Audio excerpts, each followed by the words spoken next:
Fala galera, manos da bola na área, episódio 035, sejam muito bem-vindos. Tendo a honra de receber hoje Ricardo Severo, treinador com larga experiência no futebol brasileiro, tanto na base como no profissional, com passagens por Santos, Corinthians, Atlético Paranaense, Criciúma e muito mais, né, Ricardo? Seja muito bem-vindo aos manos da bola, obrigado pela presença. Obrigado, Felipe, obrigado, Simone.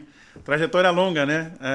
Apesar de ter uma larga experiência no futebol, a gente ainda acredita que pode ter muito mais. Com certeza. Seja bem-vindo, Ricardo, conhecer mais aí da sua trajetória, passando experiências aí, não só para a galera que também atua na área, mas também para os atletas, que com certeza vai estar muito a agregar. A galera fica ligada aí, conectada, já compartilha e vamos nessa. Vamos que vamos. Tá pronto? Claro, vamos lá. Embora. Fala pra gente, pro público, como é que foi essa virada de chave onde o Ricardo percebeu: eu quero ser treinador de futebol, aí essa carreira que eu quero seguir pra minha vida. Como é que foi essa trajetória? Como toda criança brasileira, né? Quando quer sempre iniciar no futebol, quer ser atleta de futebol, quer ser jogador de futebol.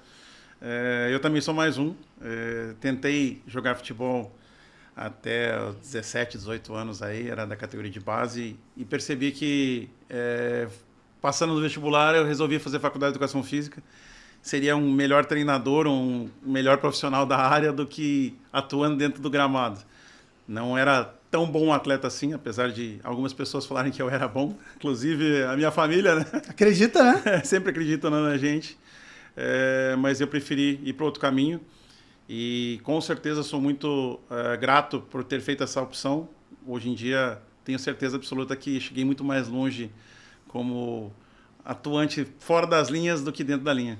Fez a escolha certa. Fiz com certeza. Excelente. Tem algumas fotos né, aí da sua trajetória, né? Esse menino aí é muito especial para mim, gosto bastante dele. Aí era no Corinthians. Isso aí foi na França, no Valenciennes. Era um momento especial da vida também. CBF Academy, né? Muito importante. Hoje em dia, como docente, aí ainda era na transição de educando para educador, mas é um trajeto bem legal também. Esporte, esse jogo eu acredito que seja no profissional, foi quando eu fui interino contra a Serra Brasileira Série A, Chapecoense. Um momento bem especial na carreira também. Fazer Brasileiro da Série A é um negócio bem legal da vida. Para poucos, né? São poucos. Aí quando o Green Bay Packers veio treinar veio jogar no Brasil, né? E treinou no CT do Corinthians, esse aí é o dono da franquia.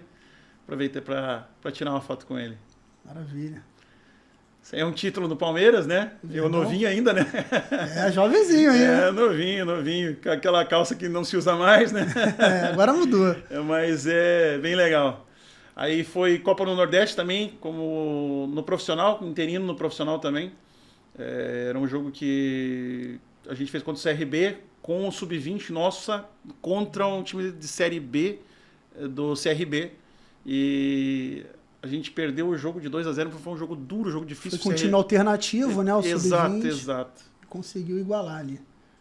O jogo do Santos, aí esse jogo foi um jogo interessante, foi o jogo que a gente foi campeão da Copa Ouro, se eu não me engano. Esse time era muito bom, tinha Gabigol, Caio Henrique, Robson Bambu, jogadores, né? Igor Vinícius, John, goleiro, tinha bastante gente importante aí. Passou pelo Botafogo. Aí já próximo, aí no último trabalho que eu tive no Corinthians, no meu retorno no Corinthians. Isso é mais recente, né? Bem recente. CT do Corinthians, CT da base novo, tá bem bonito lá. Maravilha.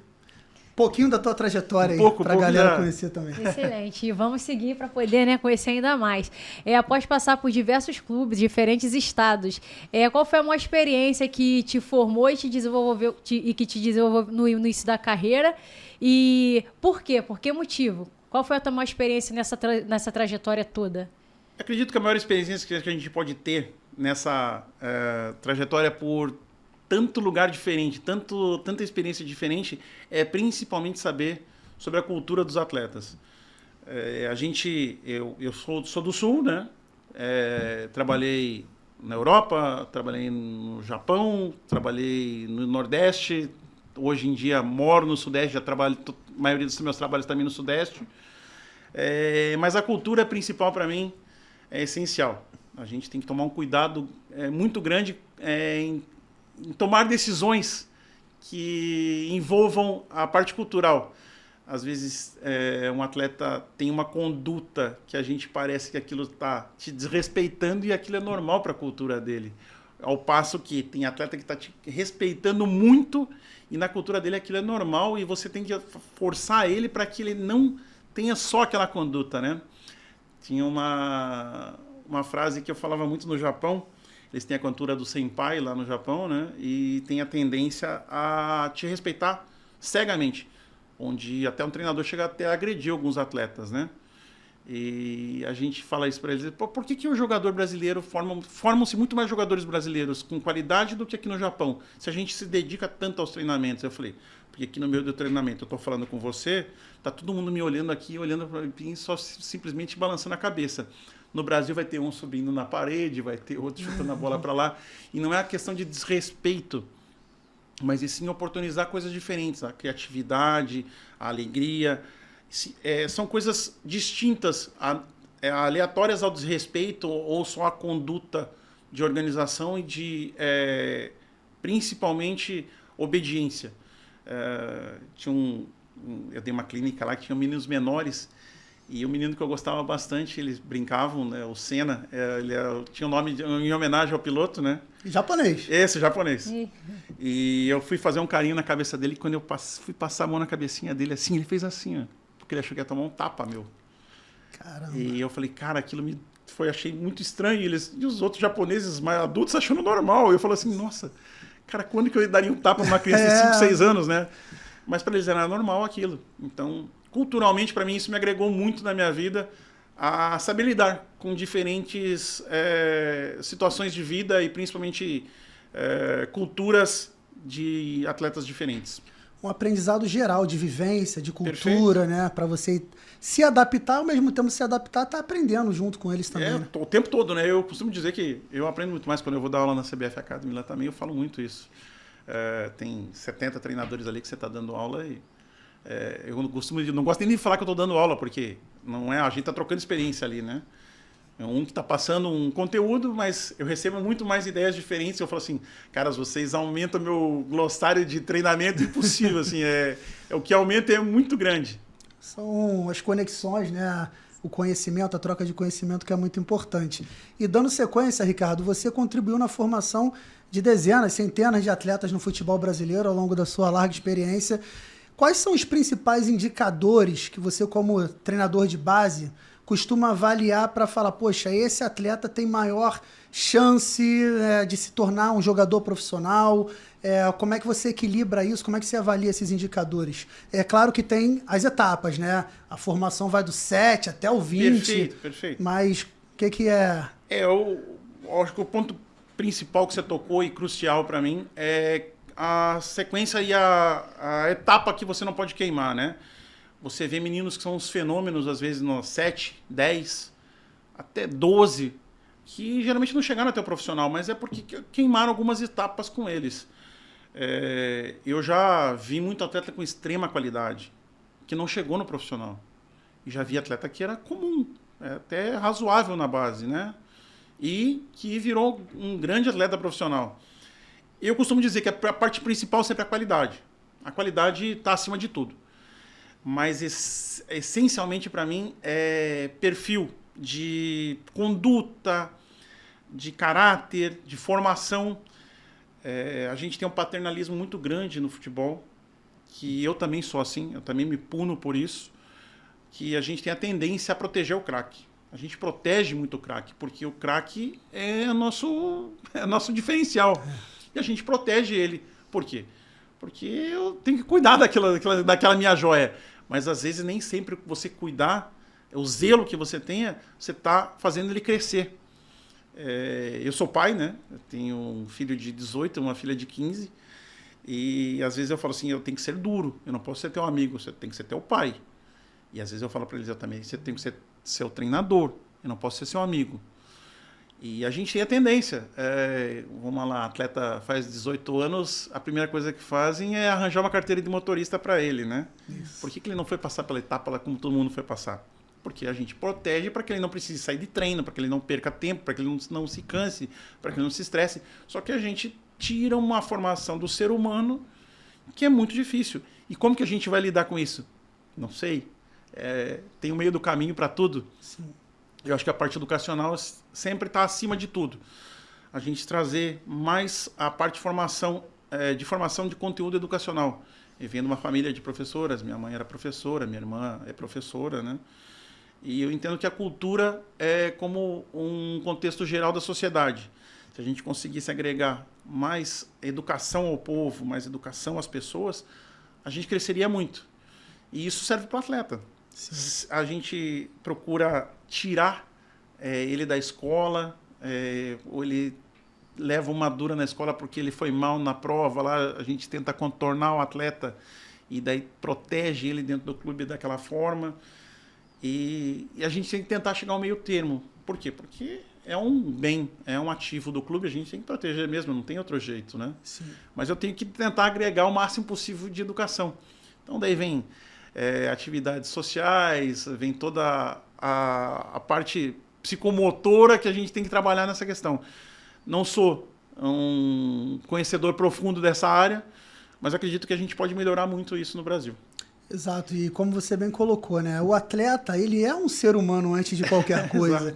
E é um trabalho em conjunto, é um contexto que você vai formando ser humano e atleta dentro das diversas etapas que ele vai passar, né? Dentro do futebol, e aí tem a parte da educação em casa. Às vezes o atleta não tem uma família tão bem estruturada. Perfeito. Às vezes falta um pai, faltou uma mãe, faltou um apoio ali que vem de casa, e o clube é tudo que aquele atleta tem. Então são situações que o treinador, o clube, né, e todo esse contexto aí, tem que tentar avaliar e contornar da melhor forma possível. Exato, tem todo o trabalho de uma assistente social, de uma psicóloga, de uma neurocientista, de um neuronutricionista, que hoje em dia está muito difundido isso, né? E eu acredito demais na gama maior de fatores diferentes, a não ser só o futebol, só o treinamento. Se você der outros valores para ele, um atleta aprender outra língua, aprender a parte financeira, entender da parte educacional mesmo de um ser humano. Porque pode ser que ele não vire atleta, mas ele vire um bom ser humano, uma pessoa de caráter, uma pessoa que convive com a sociedade e que faça o bem para os outros também. Que ajuda demais como atleta também. Se você conseguir agregar isso... hoje em dia está provado já que o cérebro, quanto mais estimulado nessa questão, mais vai te ajudar dentro do campo também. Então não é só porque você está protegendo, né? Mas sim você está dando estímulos diferentes para que ele reaja de forma diferente também. Perfeito. Sim, já preparar o pós, né? Porque a carreira, dado momento, vai finalizar. Ele tem que saber o que ele pretende agregar, o que ele pretende seguir, né? Exato. Isso aí é para qualquer profissão na vida, né? Que em algum momento você vai precisar ter um plano B. Aí esse plano B tem que estar bem estruturado também. A gente fica muito feliz hoje que para treinadores, para preparadores físicos e pessoas da comissão técnica em si, já está existindo isso de um atleta estar terminando a carreira e já está fazendo os cursos para que aquilo ele consiga seguir uma carreira. Alguns não querem seguir a carreira, seguem uma outra carreira. Infelizmente no Brasil a gente não tem como nos Estados Unidos, que do atleta que faz faculdade e estuda e joga ao mesmo tempo, né? O draft ali, né? Exato. Isso era essencial que existisse no Brasil, mas é difícil, né? No nosso país ainda não é funcional para isso, não temos essa cultura e também não temos essa estrutura para que aconteça dessa forma. Mas por isso que talvez aconteça um pouco diferente lá, né? Verdade. E aqui agora, dando sequência, falando de base. Na base a gente vê muitos talentos, né? Porém, muitos ficam no meio do caminho. Na sua visão, quais são os principais fatores que levam a isso a acontecer? Do jogador de base, ele não se tornar um jogador profissional? Primeiro de tudo, que eu acredito muito é a questão do excesso de pressão. Seja de onde ela for. A principal pressão hoje em dia é interna mesmo, dentro da própria família. Exatamente. O menino se torna um arrimo de família muito cedo. Meninos de 14, 15 anos que sustentam a família, porque ganham muito bem. Porque se o clube não pagar muito bem, ele não segura o menino. Ele vai para outro clube, o outro clube vai lá e rouba e pronto, acabou.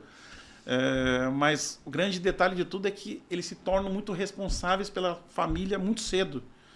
E isso torna uma pressão gigantesca em cima do atleta e menino em si, né? Ou da menina, que seja. Mas que isso torne isso cada vez mais difícil, porque, cara, se você tem pressão, a gente tem uma carreira normal, vamos lá, o cara fez faculdade, se formou com 21, 22 anos e tal, e começa uma carreira, você começa a se estressar com a tua carreira com uns 29, 30, por aí, você começa a ficar, e daí você vai ter mais um pouquinho, você vai estar mais maduro para aquilo, você vai conseguir se desenvolver melhor para segurar algumas pressões. Poxa, um atleta de futebol com 19, ele já teve uns 9 anos de pressão nas costas dele, entendeu? E daí é muito difícil. Aí tem a segunda parte, a pressão de dirigentes, a pressão de empresários, a pressão da torcida, a pressão da imprensa. Nós temos N fatores aí que são os mais difíceis.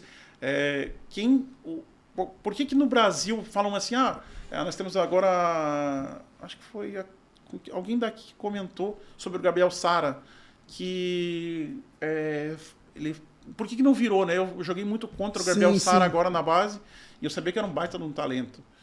E por que ele não chegou no profissional, não viu? Eu falei assim, cara, quantas vezes ele chegou lá no Morumbi e performou, não foi muito bem, e a torcida já falou assim, esse moleque não joga nada. Com 17 anos. E, cara, a pressão que tem hoje em dia é tão forte em cima do menino da base, que às vezes a gente perde um talento por causa disso, né? Eu acredito muito...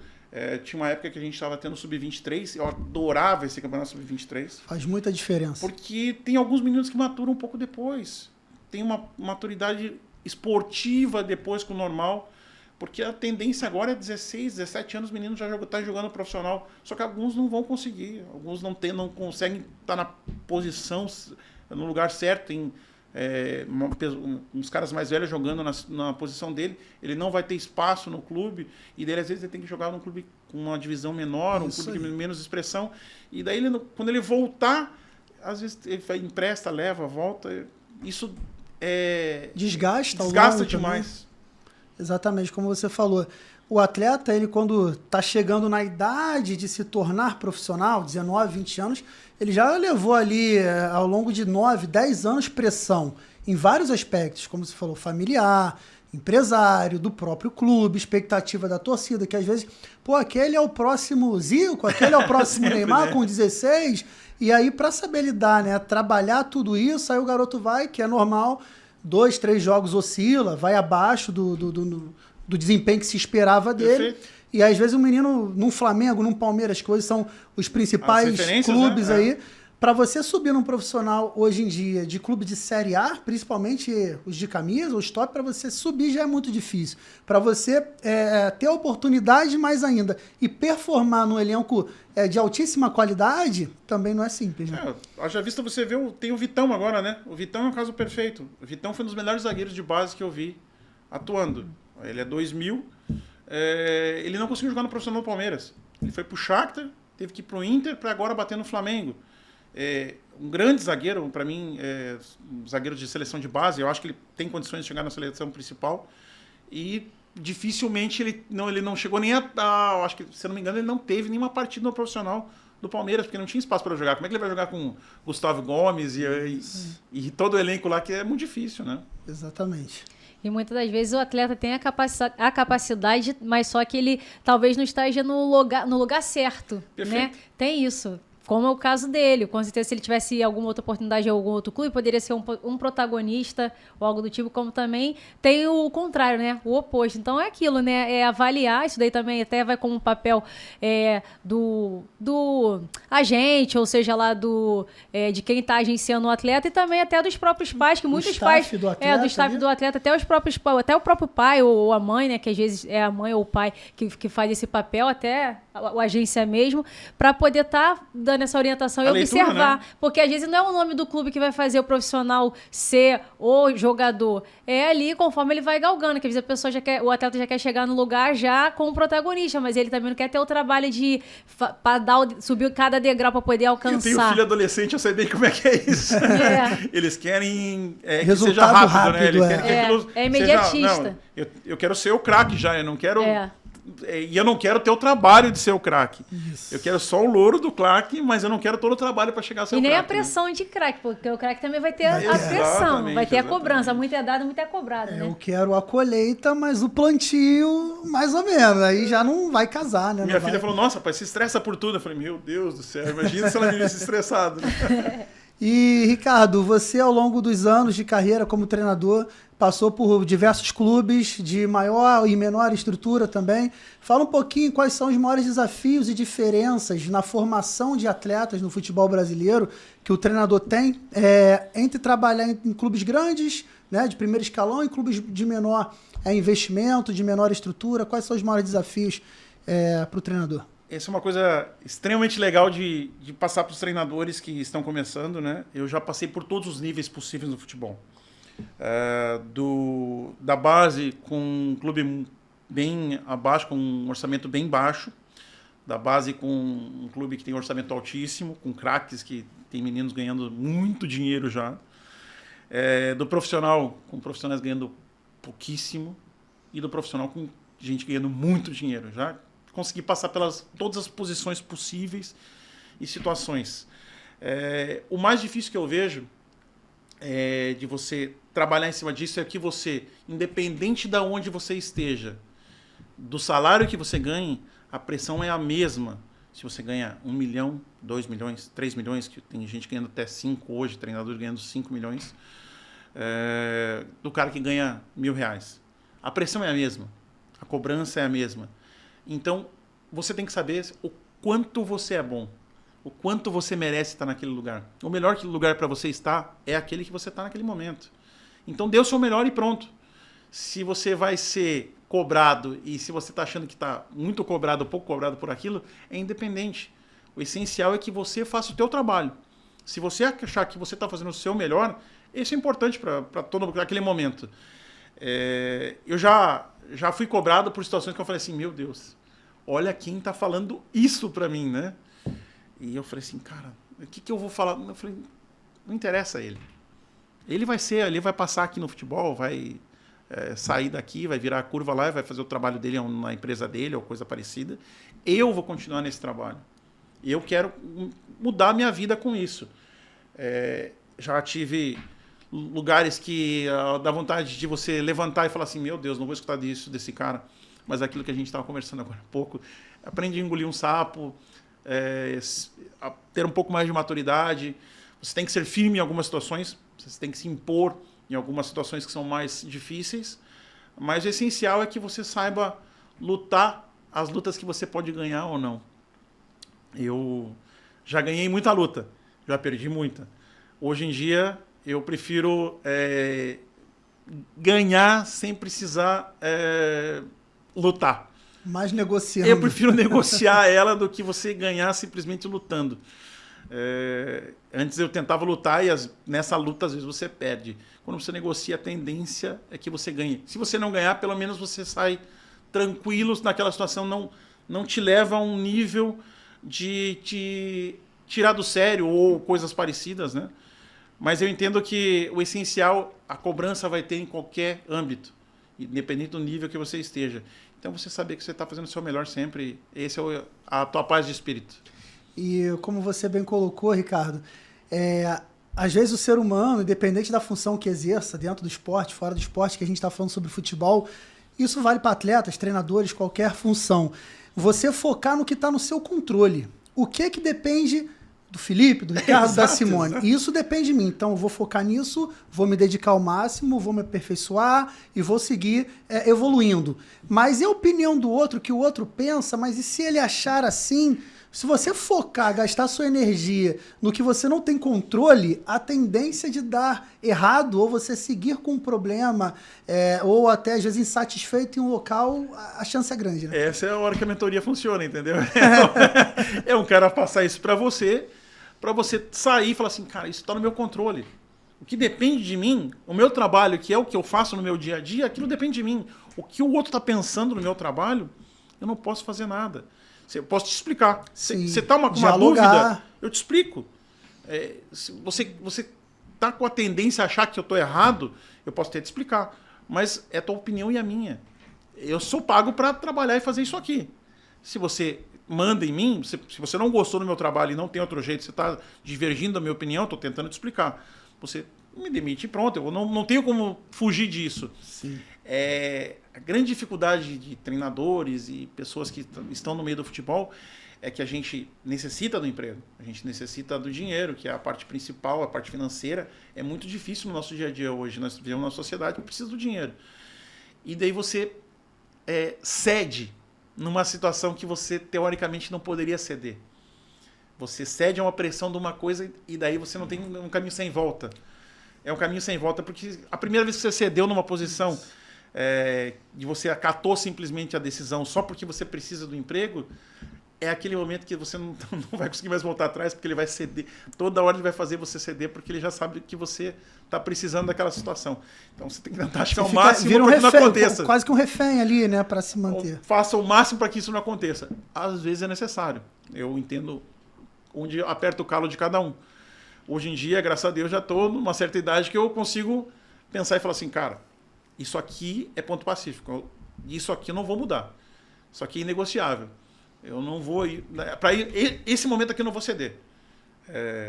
Eu não vou dar um exemplo aqui, mas eu já tive pressão de escalar esse ou aquele por causa disso ou daquilo. Eu falo, cara, isso aqui é impossível, isso aqui não vai acontecer. Isso aqui é uma posição minha. Isso aqui eu sou pago para fazer isso. Se você está discordando disso, tenta me explicar por que você acha isso. Se você tentar me achar um ponto comum para eu mudar minha opinião, tá perfeito. Tanto que a gente senta em comissão técnica e eu falo isso. Eu falo, cara, eu tenho minha opinião. A opinião final aqui é minha. Eu que vou sair daqui com a minha opinião final. Mas tem 5 caras falando contra eu falo, cara, eu devo estar com alguma coisa errada. Eu tenho que ouvir sempre minha comissão técnica. Né? Às vezes, quando tem divergência ali de 3 contra 2...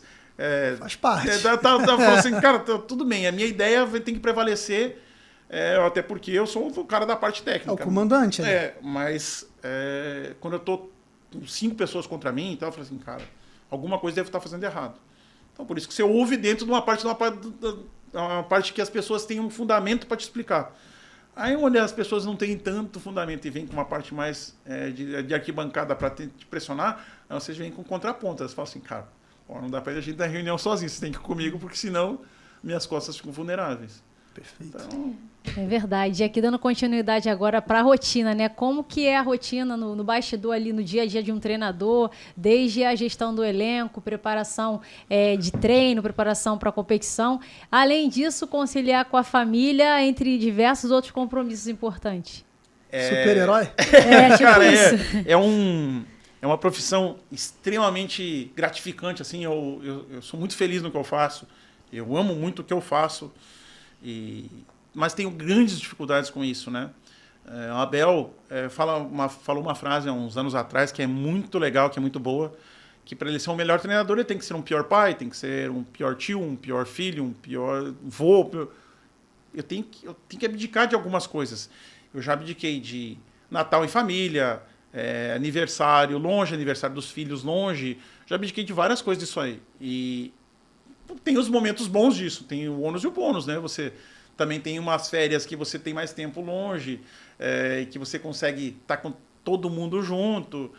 Enfim, conciliar isso de vida familiar com a vida profissional é a mais difícil para mim. Mas eu entendo que algumas coisas são gratificantes no sentido de o teu grupo, e eu defendo muito isso, que seja a tua família também. Eu gosto muito do atleta próximo, tem que ter respeito à hierarquia, eu sou um cara muito duro, muito firme. Meus atletas brincam comigo também que o Severo não é à toa, né? Tá no sobrenome, mas é o meu normal, o DNA, é o meu DNA. Mas eu sou muito carinhoso com algumas situações. Às vezes o cara tá com um problema, eu procuro trazer para perto, porque às vezes você tá com o filho doente em casa e o cara vai treinar com a cabeça como, né? Você faz, puxa do lado e pergunta o que está acontecendo. Enfim, tenta amenizar algumas situações. Mas, essencialmente, para mim, o teu grupo tem que ser tua família. Porque, às vezes, você passa mais tempo com um atleta ou com um companheiro de comissão técnica do que em casa com a família. É completamente diferente. Mas passa mais tempo com eles, né? ter uma sabedoria, uma resiliência de entender cada momento, cada situação, né? Poxa, se eu ficar pensando demais agora, queria estar com a minha família, mas eu vou ficar um mês fora. Se eu ficar forçando o meu pensamento a isso, a tendência é que eu fique desanimado, que eu vá fracassar, que eu não passe uma energia positiva para o meu grupo. Então, qual é a atitude inteligente? Eu vou falar com a minha família, vou ligar de vídeo, vou passar todo o meu amor, todo o meu carinho, mesmo que à distância, e vou focar agora no momento que eu estou, que é com a minha família do clube. Então, ter essa sabedoria, essa resiliência, esse entendimento, não é fácil, não é simples, mas é você saber interpretar os cenários para tomar as melhores ações, né? Perfeito, defendo demais isso, eu gosto demais dessa situação, principalmente pela experiência, né? São muitos anos de estrada já. Todas as vezes que eu foquei demais em uma situação que eu falo assim, nossa, estou com saudades dos meus filhos, estou com saudades de casa, eu tô, na época que meus pais eram vivos ainda, eu falava, nossa, eu queria ver meu pai, queria ver minha mãe, e estava distante. Eu saía do trilho um pouquinho, as coisas não tinham a tendência a não dar certo.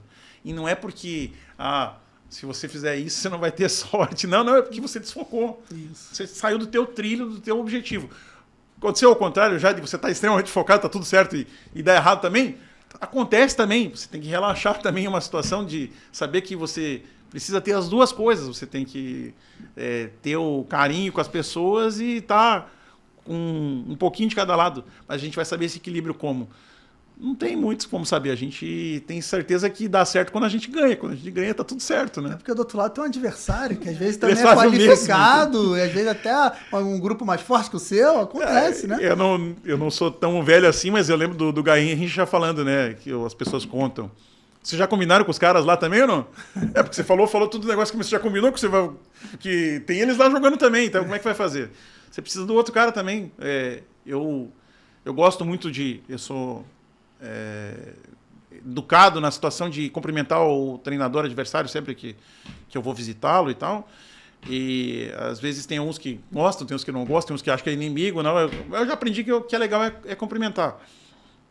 E daí eu cumprimento e eu sempre penso na hora, falo, cara, o que será que ele está pensando agora? Se ele está pensando em o que eu vou fazer, E eu sempre pego e dou risada e falo assim, não vai ganhar hoje não, viu?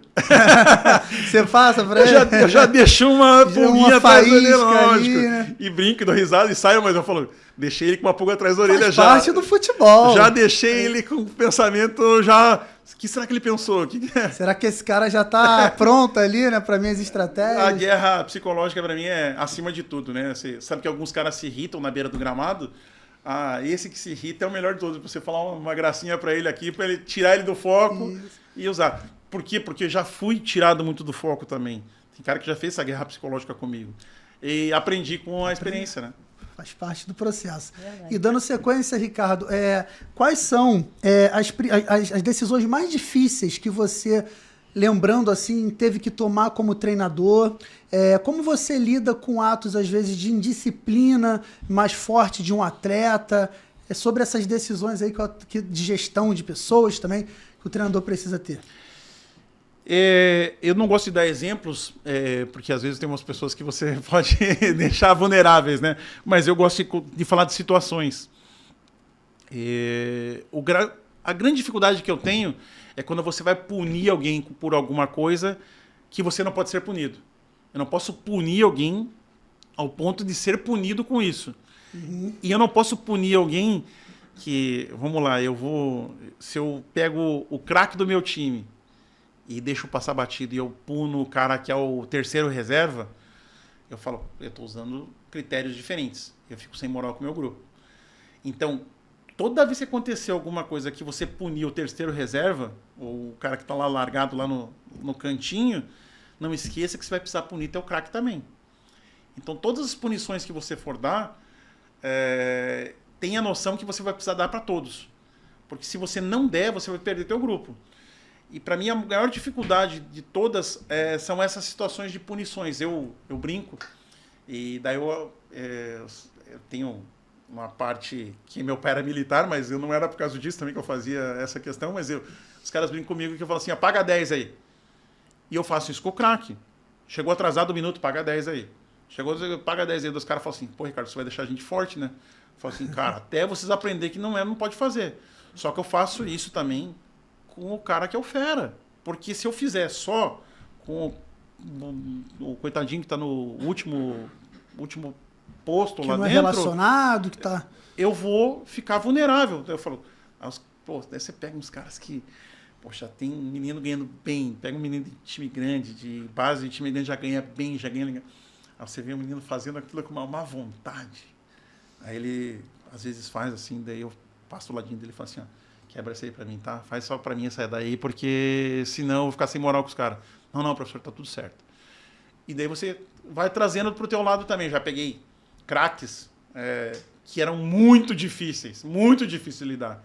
E que hoje em dia são meus amigos pessoais. Me dou muito bem com eles. Já estão em nível de seleção brasileira, profissional, e me ligam para conversar, para bater papo. Mas por quê? Porque eu já fui duro na hora que eu tinha que ser. Ao mesmo ponto que eu chego e falo, cara, dá uma amenizada aqui. Se você não fizer isso aqui, você vai ser o exemplo. Senão você vai me arrebentar. Se você não fizer isso aqui direito, eu vou fazer que eu não vi, tá? Mas na próxima, se você fizer, eu vou ter que punir. Senão, eu não vou, os caras não vão me dar moral. Fala assim, daquele lá ele tá cobrando, desse aqui ele não tá cobrando. Do filhão ele não cobra. Então, o mais difícil para mim é isso, de gerar punições para um grupo totalmente heterogêneo, né? Gestão, né? Gestão. Verdade. E aqui agora chegando no momento resenha, né? Em toda a sua trajetória, qual foi o momento mais inusitado e engraçado que você vivenciou que só de lembrar já dá vontade de rir? Alguma história, seja dentro do campo, extracampo? Resenha da bola que você fala, certamente já passou por muito, você fala, cara, tem essas duas histórias aqui que foram loucura, muito engraçado, situação totalmente diferente. Eu tenho essa daí do menino do Japão, que eu fui dar um carinho na cabeça dele, ele pensou que eu ia dar um tapa nele. Foi uma das que eu fiquei mais chocado, assim, né? Mas teve algumas muito engraçadas, né? Tem alguns atletas, às vezes, que a gente... que a gente fica até falando, meu Deus, o que ele pensou em fazer isso, né? O atleta não tinha tanto dinheiro e ganhou um pouquinho mais de dinheiro. Andava com um golzinho 1000. E daí ele comprou um Vectra 2.0. O Vectra era top de linha, na época, né? E eu vou falar as cidades aqui, talvez o cara vai saber que eu tô falando, mas não vou falar o nome. Que hoje em dia é um grande amigo. Ele ia deslocar de Curitiba, ele deslocava de Curitiba para Paranavaí, de carro. Daí perguntaram para ele, e aí? Quanto tempo você levava de golzinho, né? Ele falava, vai dar umas 6 horas, né? Daí, mas você andava quanto? Eu andava uns 110, 120, né? Daí os caras, mas e aí com o Vectra? Com o Vectra andou uns 110, 120. Daí os caras, então você tá levando 6 horas. Ele falou, não, o Vectra é 2.0, pô. Mesma velocidade, como é que explica isso? Eu fiquei olhando pra cara dele. Ele, não, agora eu levo menos tempo, né? O Vectra é 2.0. Enfim, vai. E hoje em dia é um cara super bem sucedido. Mas eu não vou falar o nome dele. Tinha turbo, o Vectra tinha turbo, vamos botar aí. Eu falei, mas a velocidade é a mesma. E daí os caras falam assim, não fala muito não, porque não vai ganhar muito com isso. Vai embolar, né? Verdade, essa é boa mesmo. Boa resenha. E agora... Mais alguma resenha que você lembra? Engraçada? Eu tava no Palmeiras. Uns caras já vão saber que é do Palmeiras, né? Quem tava nesse elenco do Palmeiras vai saber. Eu entrei no vestiário e coloquei na lousa, assim, né, os jogadores. E aí tava mexendo aqui e tal. Aí eu peguei e falei assim, e aqui, ó, não vou falar o nome do... Eu falei, fulano, essa função aqui, no intervalo do jogo, eu falando isso no intervalo do jogo, e eu bravo, falando com os caras assim, ô fulano, isso aqui e tal, e aqui vai fazer essa função aqui e tal, né? E fulano. Eu virei pra sair da lousa, né? Virei pros meninos, assim, que estavam no vestiário. Cadê o fulano? O professor fulano não veio. Caraca, não tava no jogo? Não tinha sido nem relacionado. Meu Deus do céu. Aí deu tilt ali, eu fiquei né? procurando, eu falei assim, não é, eu troquei o nome. Se virou nos 30 ali, né? Cara, mas pra mim tava tão claro aquilo na minha cabeça Que eu falei, nossa, não sei nem por que saiu o nome daquele. Eu falei, cara, mas eu tava vendo ele fazendo aquela função. Você imaginou isso? Eu imaginei toda aquela situação, daí os caras, professor, não tá no jogo. E a cara dos jogadores, tipo, o que ele tá falando? E hoje é um cara que tá num time grande, bom pra caramba. E era um que eu gostava muito, mas esse eu dava dura. Essa é boa. E, Ricardo, na sua visão hoje, o futebol brasileiro segue revelando craques, assim como nos anos 70, 80, 90, início dos anos 2000? Você acha que segue na mesma tomada, no mesmo ritmo, ou mudou, ou diminuiu, e por quais motivos? Como é que você vê essa reformulação, essa nova geração de atletas brasileiros aí? Essa é uma pergunta que sempre surge nas nossas licenças. E todas as vezes que eu vou responder sobre isso, eu acho importantíssimo, e eu falo isso e às vezes muita gente me contraria, pensa diferente, mas cada um tem sua ideia, né? Eu ainda acredito que a gente forma craques demais. Já visto aqui o quanto de craque que a gente tem pelo mundo. A diferença é que o futebol está cada dia menos produtivo. Quem consegue fazer uma jogada plástica hoje em dia? É muito difícil, tem muito pouco espaço. Tem um estudo já da FIFA para tirar um jogador de campo, né? Jogar com, em vez de 11, jogar com 10, 9 na linha. Porque já não tem mais espaço no campo para você jogar. Antigamente você tinha um pouquinho mais de espaço, não é que formava-se mais craques, mas não tinha um cara colado o tempo todo em você. Hoje em dia você dribla um, já tem duas sobras em cima de você, e você vira o lado do jogo. O cara não tem mais que 3 metros de sossego hoje. Quem que dá uma arrancada e consegue driblar 3, 4? É muito difícil, o espaço está muito contido.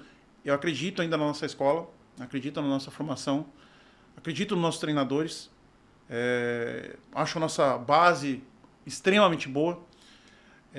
A grande dificuldade é que, num todo, como a gente tem noção, a nossa sociedade está difícil, né? Nosso país não vive um bom momento para algumas questões, e isso influencia também dentro de campo. São questões de orçamento, por exemplo. Por que o Brasil hoje é diferente na América do Sul? Porque nós temos um país melhor orçamentário, um projeto orçamentário melhor do que os outros países. Nós temos uma maior atratividade para jogador sul-americano jogar aqui. Enfim, como você leva jogadores sul-americanos para jogar na Europa porque tem uma parte financeira melhor. Eu entendo que a gente ainda continua formando muito bem. Temos excelentes profissionais na nossa base. Nossa base de clubes de, vamos lá, sub-20 de Série A e Série B de brasileiro, sub-17 que disputam brasileiro, são de extrema qualidade. Você pega o último colocado. Nós tivemos ano passado, quem caiu foi Atlético Mineiro, Inter e... No 20? No 20. Isso. Atlético Mineiro, mas você imagina Atlético Mineiro e Inter cair de divisão numa base que são duas bases extremamente competentes. Uma outra coisa é rebaixamento na base, né? Cara, e daí você começa a discutir tanta coisa, eu falo, cara, você consegue mensurar o quanto tá difícil, o quanto é competitivo o nosso meio. E daí falam assim, você vai formar ou vai ser campeão? Eu falo, cara, as duas coisas andam juntas, né? Você tem que ser campeão para formar campeões. E você tem que formar bons jogadores para poder ser campeão. Então, tá em conjunto. Mas ainda acredito demais na nossa base, acredito em bons profissionais. Perdemos um pouco a nossa essência, a gente está conseguindo recuperar um pouquinho mais nessa questão do brasileiro, do futebol brasileiro mesmo. Eu defendo demais aquele meia camisa 10 produtivo, que todo mundo está querendo abolir, está querendo jogar para jogar de extremo, está jogando para os lados ali. E eu defendo demais esse cara que joga ali por dentro. A gente está vendo nossos craques aí jogando cada vez mais por dentro. O Rafinha está vindo por dentro no Barcelona, o Estevão está vindo por dentro no Chelsea. São meias clássicos que foram jogados para o lado do campo, porque a tendência era jogar desse jeito. Então, voltando a jogar com esse cara ali de costas, né? A nossa facilidade que nós tínhamos do brasileiro de jogar de costas, que o resto das outras nacionalidades não tem. Por a gente ter essa facilidade, a gente estava perdendo essa essência por querer copiar o dos outros, né? Sim. E você pode trazer o que é de bom, a organização, a estrutura, toda a disciplina, dessa questão da Europa, que é muito boa mesmo, mas a essência do brasileiro a gente não pode perder, que é a nossa criatividade, a nossa inventividade, nossa alegria de jogar. Eu procurando trazer isso, e a gente tem treinadores da nova geração fazendo muito isso. Acredito que a gente não perde muito ainda nisso, ainda está formando demais. Perfeito. E dentro dessa intensidade que se tornou o futebol, né, mundial e brasileiro também, teve uma evolução física absurda, se você for pegar Perfeito. os anos 90, início dos anos 2000 para hoje, esses últimos 30 anos para cá, evolução tecnológica, né, também dos estudos, fisiologia e tudo mais, e com isso o jogo queriam um jogo mais dinâmico, né, mais atrativo, para a bola gira mais e para menos, um jogo mais acelerado, e atingimos isso. Agora que o jogo ficou mais acelerado, temos menos espaço. Aí se tem menos espaço, agora será que vamos colocar um a menos na linha? E essa questão da intensidade e de menos espaço fez com que os jogadores clássicos, que por dentro tinham mais pegada e sofriam uma marcação mais firme, fossem jogados para o lado para gerar esse espaço para eles. Então essa ciranda, a gente precisa rever, né, o que a gente está buscando num contexto geral. Claro que o futebol evolui a todo momento, assim como qualquer outro esporte, né? Você tocou num ponto que eu falo cada vez mais. Antigamente a gente formava jogadores de futebol. Hoje em dia são atletas de futebol. Isso. Cara, se você vê um treinamento físico na base, você não iria fazer isso nunca há 10 anos atrás.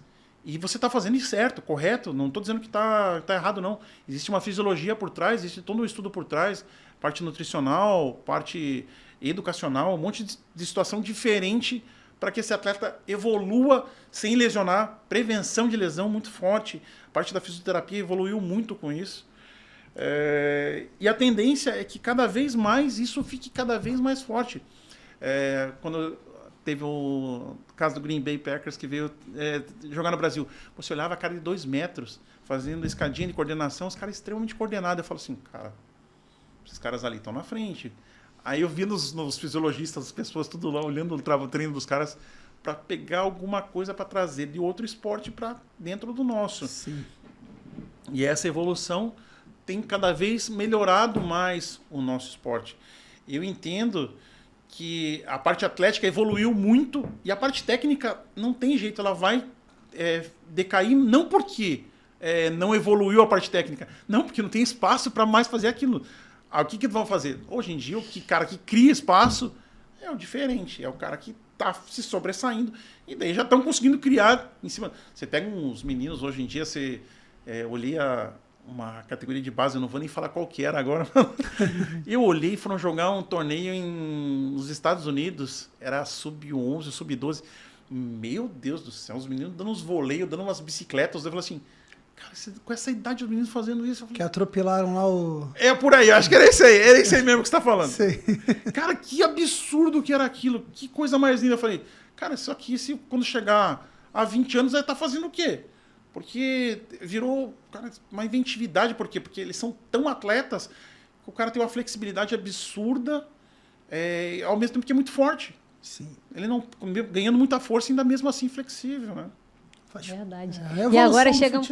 Verdade, agora chegamos no momento bom, momento da tabelinha. Tabelinha com os manos, tá preparado, Ricardo? Solta aí, papum aqui, um bate-volta. Jogo um rápido. quadro que nós temos.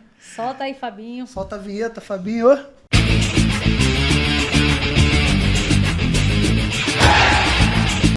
Como é que funciona o quadro Tabelinha com os Manos? Hoje a gente vai fazer algumas perguntas rápidas e você vai respondendo com objetividade. Tá. Beleza? Mais objetivo possível. Não, Beleza, papum. O treinador é meio prolixo, hein? Eu sei, mas vamos tentar. O jogador mais talentoso que você treinou na base? Vitinho. Vitinho? Palmeiras, passou por Barcelona. Não sei onde está agora. A última vez eu acho que eu vi ele, estava no noroeste de Bauru. Beleza. Um fundamento que o garoto precisa ter para ter mais evolução no futebol. Principal fundamento. Passe. Um erro que elimina muitos jogadores na base. Ego. O melhor conselho para quem quer ser profissional.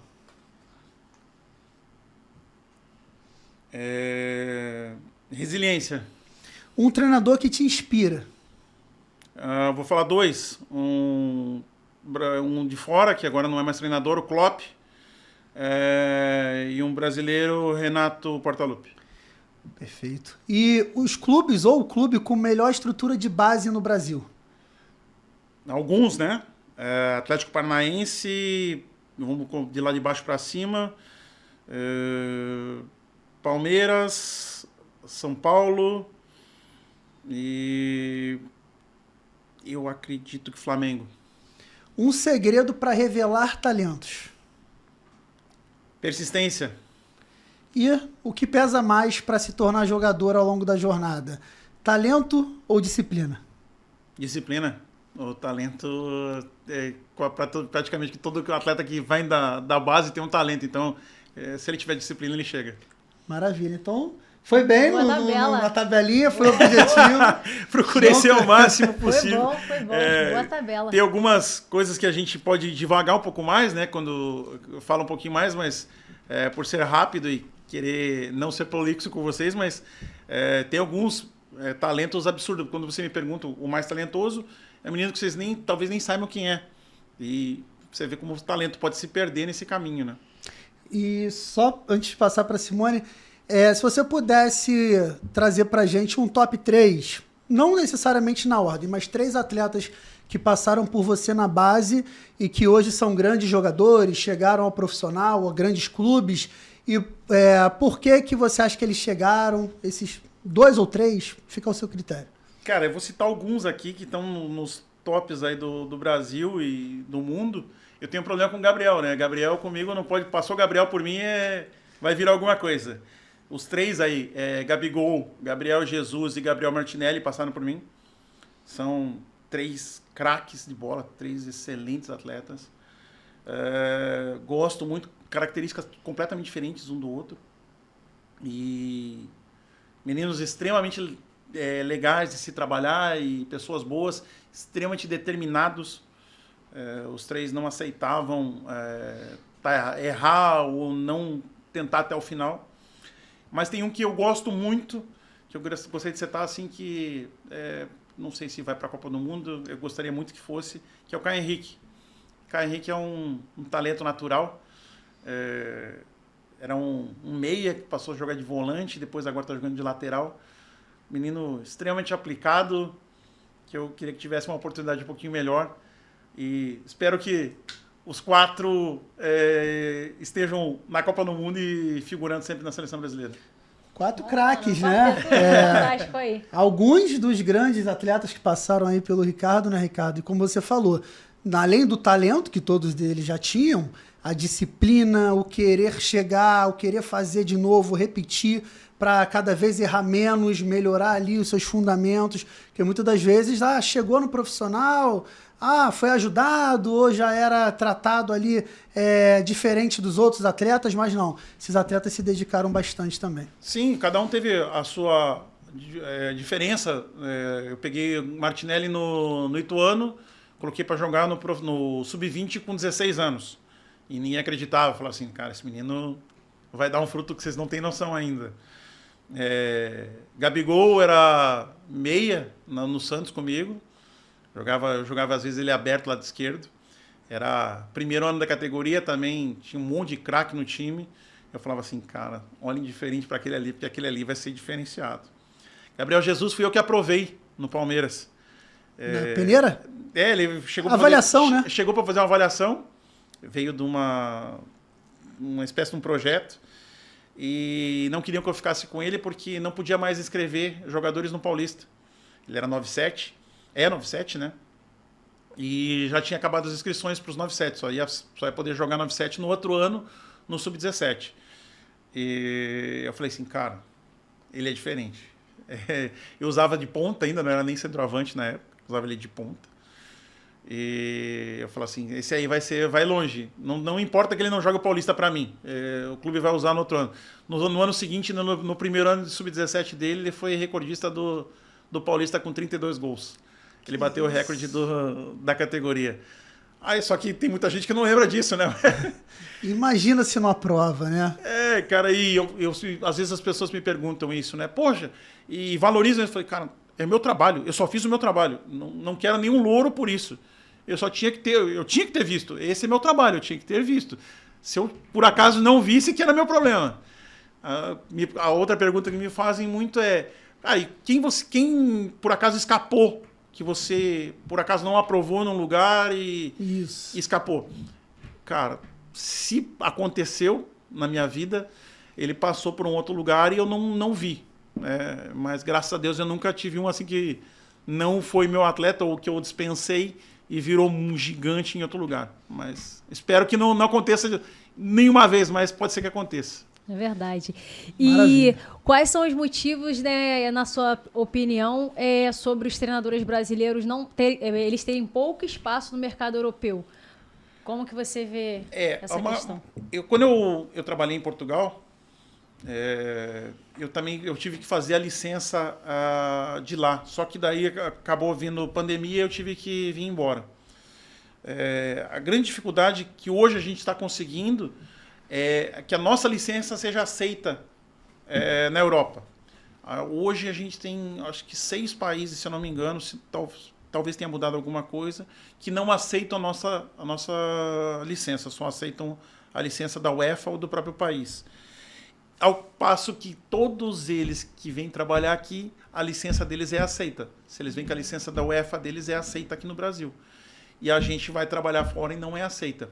Tanto que a gente tem um mercado asiático muito bom. Nós temos grandes treinadores hoje na Tailândia, Indonésia. O Osmar, que estava no Irã agora, que teve que voltar por causa da guerra. Teve aquele boom da China. A China, no meu início de carreira, em 2000, eu tive para ir para a China, imagina, em 2000. Tinha um convênio do Atlético Paranaense com a China, ia muitos comissão técnica para a China, eu quase fui também. Japão e, enfim, mercado asiático muito forte, né? Hoje tem Indonésia, Tailândia, Malásia, Emirados Árabes que está fortíssimo, né? Também. Mas por quê? Porque a nossa licença é aceita lá fora. Eu lembro que a gente escuta às vezes de uns leigos, né? Que falam algumas coisas que você fala assim, poxa, talvez seja um formador de opinião que está falando uma coisa dessa, né? Estão contratando muitos portugueses porque parece que eles têm um curso lá que é muito bom, né? Falei, nossa. mudou o mundo. O curso deles é o mesmo que a gente faz aqui. Sim, não tem sentido, não tem Não fundamento. é por causa disso. Existem bons profissionais em qualquer lugar do mundo. Independente da nacionalidade dele, onde ele nasceu ou não, ele é bom ou não. Tanto que a gente já teve alguns que vieram aqui e não foram tão bem. Independente de onde veio, se o cara pode ser bom ou ruim. Do mesmo jeito que a gente vai lá fora e treina também. A grande dificuldade é de nossa licença, às vezes, não ser aceita. Hoje em dia já melhorou muito isso. E a gente está conseguindo trabalhar nos países um pouco menores. Tanto eu tive propostas de tempo atrás, acho que Cazaquistão. Tem algumas coisas que a gente já consegue abrir uns mercados melhores, né? Eu tive um amigo que está trabalhando na Letônia, outro na Lituânia. Uns mercados que a gente está conseguindo trabalhar. Perfeito. E a gente falou um pouquinho sobre, mas só para complementar, Ricardo, que estava na pauta aqui também, como que você avalia hoje a importância do aspecto físico no jogo, né? Desde a divisão de base até chegar ao profissional, o quanto isso tem impactado no jogo? Como é que você avalia os atletas nesse aspecto físico? Tem muita importância na hora de você avaliar um atleta, como é que ele vai fisicamente? Como é que você avalia todo esse processo? Eu estava vendo uma reportagem essa semana sobre isso, do atleta que é selecionado, que mudou um pouco a questão de o pequeno ou o grande, por que era selecionado o grande, ou quem está maturado, quem não está maturado. Eu entendo que quem tem um porte atlético avantajado vai sempre levar vantagem em cima do menor. O talento vai sempre se sobrepor à força. Quem tem talento ganha força. Quem tem força não necessariamente consegue ganhar talento. O que eu vejo da parte atlética e da evolução da preparação física, da fisiologia, de todo o controle de carga que a gente tem hoje? Excepcional. Espetacular. A gente tem profissionais hoje maravilhosos, né? Tenho grandes amigos aí, preparadores físicos e fisiologistas. Um grande amigo que mandou essa semana um abraço, porque foi chamado para a seleção sub-20 para ser o fisiologista. Um abraço, Vini, você é um cara especial. Ligou para me agradecer e fiquei feliz com isso. A evolução dessa ciência, né, que é a preparação física no futebol, é gigantesca e está evoluindo cada vez mais. Eu tenho um início lá de carreira formando educação física, virando preparador físico. Eu vejo o que eu fazia, o que eu via lá atrás, e falo assim, meu Deus do céu, como mudou tudo isso. Controle de cargas, GPS, cara. E hoje em dia, você como treinador, você fala assim, nossa, eu consigo controlar algumas coisas da parte técnica com isso aqui também. Sim. Tem uma grande briga dos fisiologistas, dos preparadores físicos, que vem querer controlar teu treino. Fala assim, deixa que aqui eu faço. Não, professor, precisa dar mais intensidade, precisa dar menos intensidade. Aqui sou eu. Tá no controle. Mas é deles, não tem jeito, porque é muito rigoroso o controle que eles têm hoje em dia. E cada vez que você aumenta a parte orçamentária, a parte financeira é importantíssima. Você pega, graças a Deus, meus últimos trabalhos foram lugares que tinham orçamentos muito bons. É absurdo aonde que você consegue chegar. O céu é o limite para eles. Assim, você consegue um controle de ter relógio para controlar sono do cara, né? Isso. Daí já tem processo de sindicato dos atletas que estão controlando a vida do cara também. Cara, são coisas que a gente não consegue controlar muito.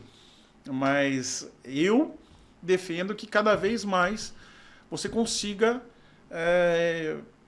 ter detalhes que, teoricamente, você não conseguiria ter no sono.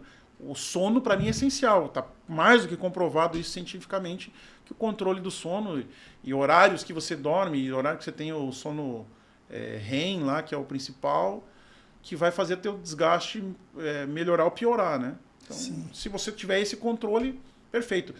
Eu sou extremamente adepto a isso, mas os preparadores físicos são meio bravos comigo. E antes de passar para a Simone, que chegamos nos momentos finais, né, Simone? Que ela vai finalizar aí contigo agora.